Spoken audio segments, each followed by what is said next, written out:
బయట ఆత్మహత్య చేసుకున్నటువంటి కానిస్టేబుల్ భర్త ప్రస్తుతం మనతో ఉన్నారు, నాగరాజు గారు. అసలు వాళ్ళతో మాట్లాడదాం. అసలు ఏం జరిగింది ఏంటి? గతంలో కూడా అరుంధతి అనే ఒక ఆమె కాల్ చేసిందంటూ కూడా సమాచారం ఇచ్చారు వాళ్ళ చెల్లెలు.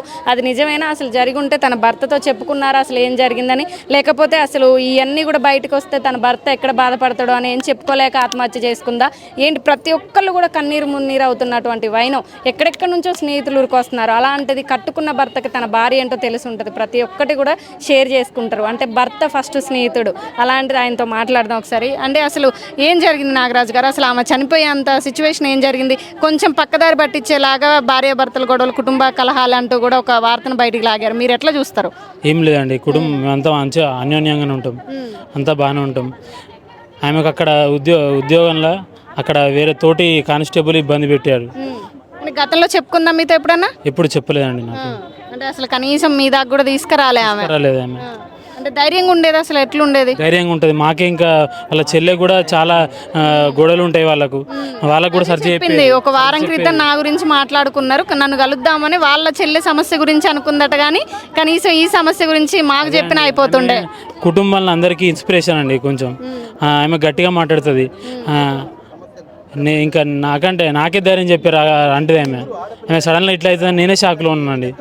అంటే ఒక భర్తకి తెలియనంత అయితే ఏమి ఉండదు భార్యకి. చాలా మనం ఓపెన్గా ఉంటాం. ఏదైనా సరే స్నేహితుల్లాగా అనుకొని మహిళలు చాలామంది భర్తతో చెప్పుకుంటారు. కనీసం మీతో చెప్పే అంత సాహసం కూడా తను చేయలేదంటే భయపడింది అనుకుంటున్నారా? ఏమనుకుంటున్నారు? ఆమె అతను అవతల వ్యక్తి టార్చర్కి ఆమె చెప్పుకోలేకపోయింది. నాకు అరుంధతి అనే పర్సన్ మీకు కాల్ చేసింది గతంలో కూడా, ఇంట్లో ఉందా చూడండి అది ఇది అని అందంట. అది నిజమేనా? వాళ్ళ చెల్లె చెప్తుంది ఇక్కడ. ఫోన్ చేశారు. ఫోన్ చేస్తే మీరు ఎవరు అంటే మళ్ళీ వాళ్ళు ఏం చెప్పలే, పెట్టేసిల్లు. నేను పోయేవారు కాలేదంట కదా మరి. మళ్ళీ ఎన్ని చేసినా మీరు మళ్ళీ మీరు కాల్ ఒకటిసారి చేసినప్పుడు నేను ఇంటికి వెళ్ళే వరకు నా భార్య, నా కొడుకుతో నా భార్య ఉన్నది, ఇద్దరు ఉన్నారు. ప్రాంక్ కాల్ అనుకో. నేను అసలు ఎట్లా చేసింది కాల్? ఏమని చెప్పింది అసలు మీకు ఆ రోజు కాల్లో? హలో మీరు ఎక్కన్నారు, ఒకసారి ఇంటికి వెళ్ళండి అని అన్నది. ఇంటికి వెళ్ళండి అంటే మీరు ఎవరు అంటే మీరు ఫస్ట్ ఇంటికి వెళ్ళండి అన్నది. అయితే ఆమె ఏం చెప్పలేదు. నేను కాల్ కట్ చేసి ఇంటికి వెళ్ళాను. అంతా నార్మల్గానే ఉందండి, ఏం లేదు. కూడా ఆమె పేరు కూడా మెన్షన్ చేసింది అంటున్నారు కదా మరి? అదే మెన్షన్ చేసిందండి, కానీ నాకు ఆమె మళ్ళీ చేయలేదు. నేను కూడా చేయలేదు. నా భార్యతో కూడా చెప్పిన ఫేక్ కాల్ అన్నట్టు.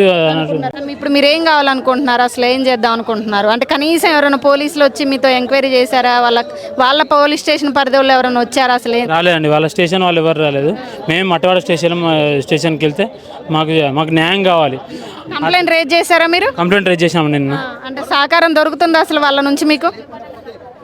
నిన్న రాత్రి సహకరిస్తున్నారా మీకు వాళ్ళు? ఇచ్చామండి. ఇప్పుడే మాట్లాడాం. మాకు జరగకపోతే మాకు న్యాయం జరగాలండి. అతనికి శ్రీధర్ అనే వ్యక్తికి, అరుంధతి అనే వ్యక్తికి, అమ్మాయికి, మహిళకు వాళ్ళకు శిక్ష పడాలండి. అంటే ఎట్లా కావాలనుకున్నారు? 4 రోజులు సస్పెండ్ చేస్తారు, ట్రాన్స్ఫర్ చేస్తారు, అంత మించి అయితే ఏం చేయరు కదా. వాళ్ళ జాబ్ పోవాలి, వాళ్ళకి జైలు శిక్ష పడాలండి. అంటే ఈ అరుంధతి అనే పర్సన్ బయట పర్సన్ అనుకుంటున్నారా, డిపార్ట్మెంట్లోనే అనుకుంటున్నారా? తెలియదండి నాకు, తెలియదండి మాకు. కానీ మొత్తానికైతే లెటర్లో వీళ్ళిద్దరు పేర్లు మెన్షన్ చేసింది, లెటర్ రాసింది, చనిపోయింది. ఆ లెటర్ మీరు చూసారా, ఇంకెవరైనా చూసారా? మేము టెన్షన్లో ఉన్నాం. వాళ్ళ మేనమామ చూసినండి అక్కడ. అసలు ఎట్లా మీకు తను చనిపోయిందని మీకు ఎట్లా తెలుసు? ఎవరు చెప్పారు అసలు ఆత్మహత్య చేసుకుందని? నేను ఆఫీస్కి వెళ్ళి డైరెక్ట్ ఇంటికి వెళ్ళానండి. బ్యాంక్లో వేస్తాను. మీరు బ్యాంక్లో చేస్తారా? నేను డైరెక్ట్ ఇంటికి వచ్చే వరకు 6:45 ఇంటికి వచ్చే వరకు 6:45 అట్లా ఇంటికి వచ్చే వరకు డైరెక్ట్ నేను మధ్యాహ్నం డోర్ దగ్గరికి వేసి వెళ్ళాను. అట్లా డోరు అట్లే ఉంది. దాదాపు లోపలికి వెళ్ళి చూసే వరకు ఓపెన్ చేసే ఉంది, హ్యాంగ్ చేసుకొని ఉంది.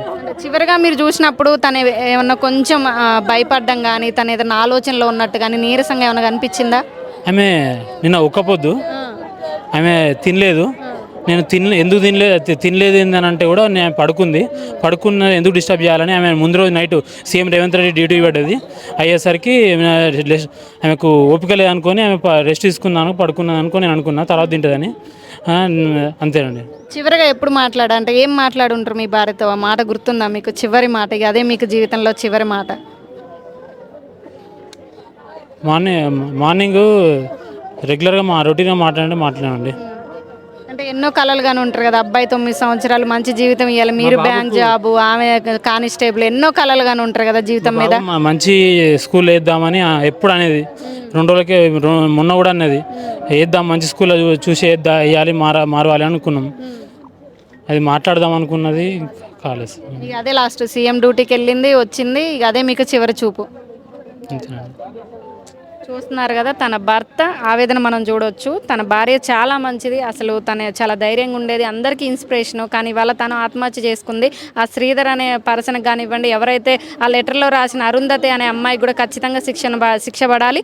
ఈ సస్పెండ్లు, ఈ ట్రాన్స్ఫర్లు ఇవి కాదు అని చెప్పి అన్నారు. ఫైనల్గా మీరు ఇటు వచ్చేటువంటి అధికారులకు కానివ్వండి, పోలీసు వారికి ఏం చెప్దాం అనుకుంటున్నారు? ఎట్లాంటి శిక్ష కావాలనుకుంటున్నారు వాళ్ళకి? వాళ్ళ శ్రీధర్కి ఆయనకు ఉరిశిక్ష పడాలండి. Life day. ఇప్పుడు ఫోను వాళ్ళ ఆధీనంలో ఉంది, మీకేం తెలీదు. ఇంక ఎంక్వైరీ చేయాలన్నా ఏదైనా పోలీసులే కాబట్టి పర్ఫెక్ట్గా మీరు వాళ్ళు ఎంక్వైరీ చేసి మీకు ఎలాంటి న్యాయం కావాలని మీరు అనుకుంటున్నారు? వాళ్ళు నిష్పక్షపాతంగా ఎంక్వైరీ చేసి ఎవరు కారణమైన శ్రీధర్ అనే వ్యక్తి ఉరిశిక్ష పడాలి, ఆయనకు జాబ్ పోవాలి, ఉరిశిక్ష పడాలి అండి. మిగతా అరుంధతి ఆమెకు కూడా జైలు శిక్ష పడాలండి. అనుకుంటున్నారు అసలు న్యాయం జరుగుతుంది అనుకుంటున్నారా ఇక్కడ మీరు? అంటే ఇదే వ్యవస్థ కదా, ఈ వ్యవస్థలో పోలీసు వాళ్ళకి రక్షణ ఉంటలేదండి.